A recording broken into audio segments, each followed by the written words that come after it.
एक लेवल आता है आपके इनकम में जिसके बाद आप इंडिफरेंट हो जाते हैं और पैसों के लिए। वो ग्रीड की बात मैं अलग कर रहा हूं। तो एट सम पॉइंट हर कंपनी बोलती है मिशन स्टेटमेंट, दुनिया बदल देंगे, ये कर देंगे, हर एक को ये हर घर में बिजली होगी, हर आदमी के पेट में खाना होगा, वगैरह वगैरह। एक मिशन भी एक पर्पस होता है हर ऑर्गेनाइजेशन का, जो कि वो थ्योरेटिकली बनाते हैं। मेरे ख्याल से अगर हम एक सीईओ का मेजरमेंट सिर्फ पैसे से करें और परफॉर्मेंस से करें तो उसके बाकी इंप्लीकेशंस भी आते हैं। फॉर इंस्टेंस वो सिर्फ अगले क्वार्टर के पास देखेगा। अगर बहुत लॉन्ग टर्म आदमी है तो एक साल का परफॉर्मेंस देखेगा ताकि उसका बोनस या उसके जो इंसेंटिव सिस्टम है उसमें आए। तो अगर हम चाहते हैं कि सीईओ की तनख्वाह की कोई बात नहीं है, मगर अगर उसका इंसेंटिव सिस्टम हमने शॉर्ट टर्म तरीके से डिजाइन किया है तो मेरे ख्याल है आगे जाके प्रॉब्लम ही आएगी। यहां पर बात करें अगर टॉप 5 जो भारत के सीईओ तनख्वाह ले जा रहे हैं और इनमें से कुछ ओनर्स भी हैं, उनके नाम मैं गिनाना चाहूंगा। ये फोर्ब्स 2011 की लिस्ट है। नवीन जिंदल स्टील के सीएमडी, 67 करोड़ इनका कॉम्पनसेशन था। Kalanithi Maran Sun TV network के सीएमडी हैं, 64 करोड़ इनका कॉम्पनसेशन था। सुनील भारती मित्तल भारती एयरटेल के सीएमडी, 27 करोड़।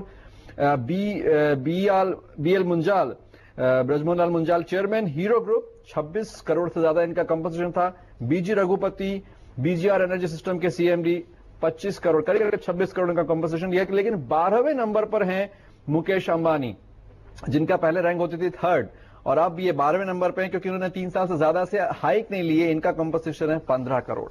यहां पे क्या आपको लगता है मुकेश अंबानी एक मैसेज दे रहे हैं कि ओनर सीईओ या CEO who is well compensated can actually withdraw from any hike, कुछ ऐसा प्रैक्टिस कर सकता है? सारी कंपनीज के अंदर प्रमोटर शेयर होल्डिंग बहुत ऊंची है, डिविडेंड्स उनको मिलते हैं। अगर ये लोग 0 तनख्वाह भी अगर रखें अपनी, तो भी इनको जो नेट आएगा it will be close to 500 crore. तो ये तो चिल्लड़ है। ये जो आंकड़े आपने अभी गिनवाए हैं, इसमें प्रॉब्लम सिर्फ अगर आप issue you want to raise an issue, वो यही है कि आप प्रमोटर हैं, पब्लिक से पैसा लिया है, एंड देन आप भारत के सबसे ज्यादा तनख्वाह लेने वाले सीईओ बन गए। कुछ इसमें ठीक नहीं लगता है। नहीं, इसमें एक चीज है, देखिए जब हम पैसे को एज ए मोटिवेशन के फैक्टर में ले रहे थे तो इधर सुनील भारती मित्तल है या मुकेश अंबानी है, जो भी है, इनको 25 करोड़ या 15 करोड़ उनको मोटिवेट तो करेगा नहीं कि वो ज्यादा बिजनेस करें। ये उनके लिए, ये उनकी सैलरी, वो स्टेक होल्डर सैलरी है जो आपने डिस्कस किया था। आइडली तो वहां पे एक रेगुलेशन होना चाहिए कि जो भी मेजर स्टेक होल्डर्स हैं कंपनीज के, वहां आप सैलरी को रेगुलेट कर सकते हैं। बट जहां पे प्रोफेशनल सीईओज हैं जिसको आप मोटिवेट करना चाहते हैं, आपने पहले बात करी ग्रीड और नीड के बीच की डिस्टेंस की, हर कंपनी अपनी कॉम्पिटिटर के ऊपर एज लाना चाहती है। आप अपने कॉम्पिटिटर से एक सीईओ को पुल करते हैं अपनी कंपनी में कि ये लर्न है इस डोमेन में, इस फंक्शन एरियाज में, मेरी कंपनी को अच्छी तरह से ड्राइव कर सकता है, मेरा प्रोडक्ट या सर्विसेज का एक एज होगा कंपटीशन पे।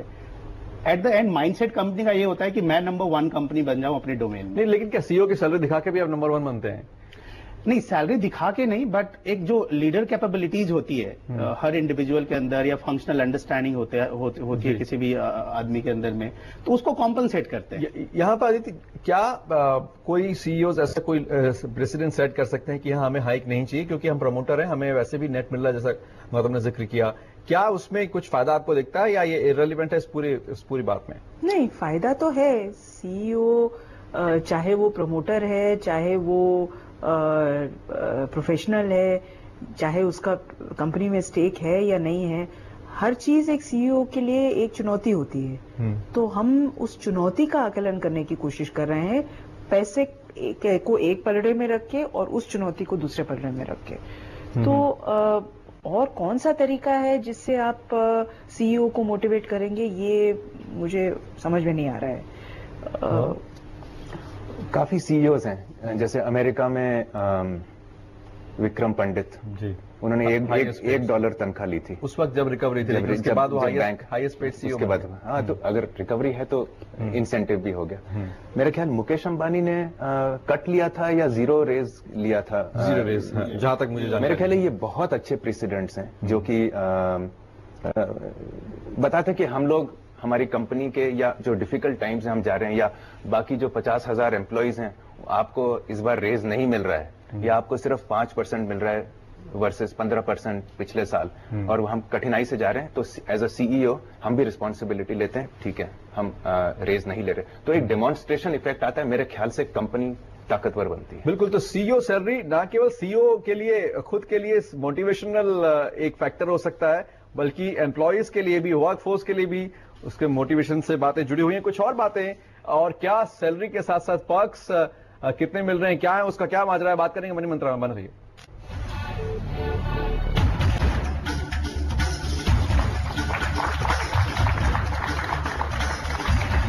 मनी मंत्रा में हम बात कर रहे हैं मोटी तनख्वाह वालों की, सीईओज की सैलरी कितनी वाजिब है, और क्या उस पर बाकी लोगों का कुछ अधिकार कुछ है कहने का, उस पर कमेंट कर सकता है कोई, या सवाल उठा सकता है शेयर होल्डर हो अगर। तो हम यहां बात कर रहे थे बहुत सारे कुछ ऐसे सीईओज की जो ओनर्स भी हैं, कुछ सीईओ जो प्रोफेशनल्स हैं जैसा सुनील बता रहे थे, और मैं बता दूं कि पर्क्स कहां कहां मिलते हैं, क्योंकि बात हो रही थी कि सिर्फ जो कैश मिल रहा है वही तनख्वाह है या कुछ और भी। बहुत सारे सीईओज को बहुत जनरस बेस सैलरी मिलती है, जो सैलरी अगर सिर्फ तनख्वाह की बात की जाए तो बहुत कम दिखेगी, लेकिन उस पर परफॉर्मेंस बेस्ड बोनस होते हैं। उसके अलावा हवाई जहाज का इस्तेमाल कर सकते हैं वो कंपनी का, प्राइवेट होम सिक्योरिटी होती है, उस पर आपको लाखों खर्च करना पड़े अगर आपको खुद का पैसा लगाना पड़े, gym, club, professional membership, clubs की, इसकी उसकी, टैक्स रिइंबर्समेंट्स मिलते हैं कई लोगों को टाइम बेस्ड इक्विटी ग्रांट मिलती है, आप इतने साल रहे, इतने महीने रहे, इतनी परफॉर्मेंस की तो इतनी इक्विटी मिलेगी। कई लोगों को पेंशन पेमेंट्स या फिर जिसे डेफर्ड कंपनसेशन भी कहा जाता है। ये क्या कंपोनेंट बढ़ता जा रहा है, क्योंकि सीईओज की सैलरी अब आई कैचिंग होती जा रही है, लोग ज्यादा ध्यान दे रहे हैं कि नहीं आपने इतना कमाया, क्यों कमाया, क्या परफॉर्मेंस सही थी, या आपके रिलेशनशिप के कारण आपको पैसा मिला, तो क्या अब ये पर्क्स बढ़ेंगे, कैश नहीं बढ़ेगा?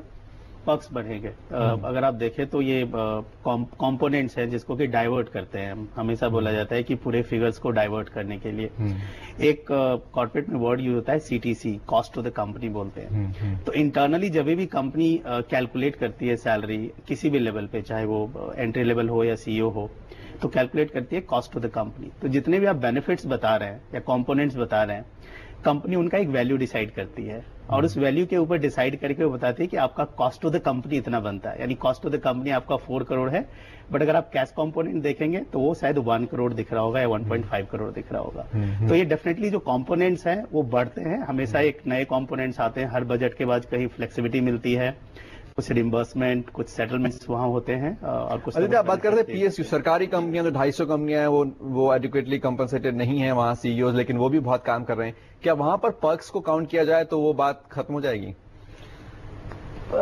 वहां पर पर्क्स किस तरह के मिलते हैं? आप अगर किसी भी सरकार की खिदमत कर रहे हैं, किसी भी सरकारी नौकरी में, तो आपको वही पर्क्स मिलेंगे। तो आप सीईओ हैं इसलिए आपको पर्क्स मिल रहे हैं, ऐसा तो नहीं है।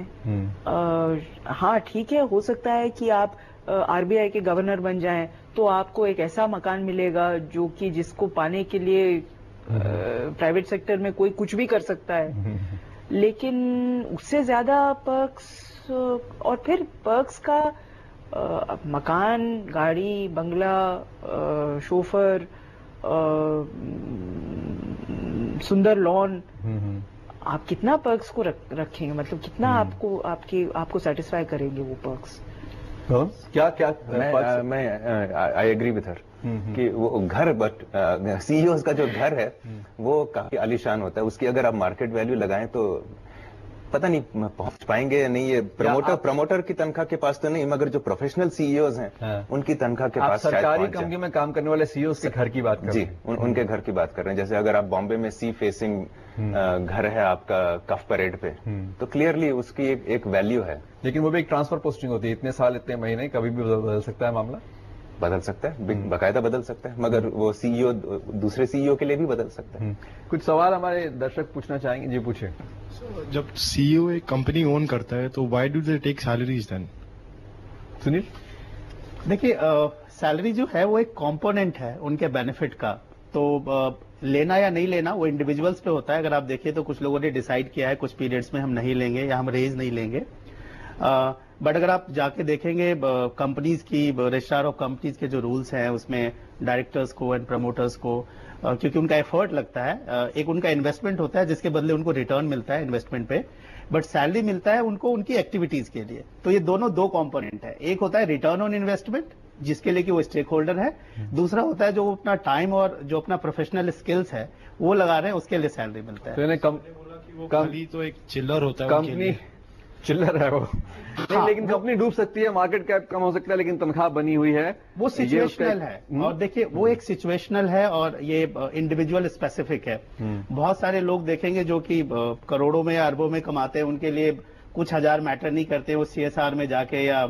डोनेट कर देते हैं, बट बहुत सारे लोग डोनेट नहीं करते हैं। तो वो एक इंडिविजुअल ओपिनियंस है जो कि हर इंडिविजुअल टू इंडिविजुअल वेरी करेगा। कुछ और सवाल आप पूछना चाहेंगे? यस सर, आपने कहा सर माइक पास में रखना होगा आपको। नहीं बस सही बोल रहे हैं, माइक। हाँ सर, आपने कहा किसी कंपनी को लीड सीईओ करते हैं और पेनीफिट भी वही पहुंचाते हैं, तो इसके लिए रिवार्ड किसको देना चाहिए, सीईओ का या उसके अंडर काम करने?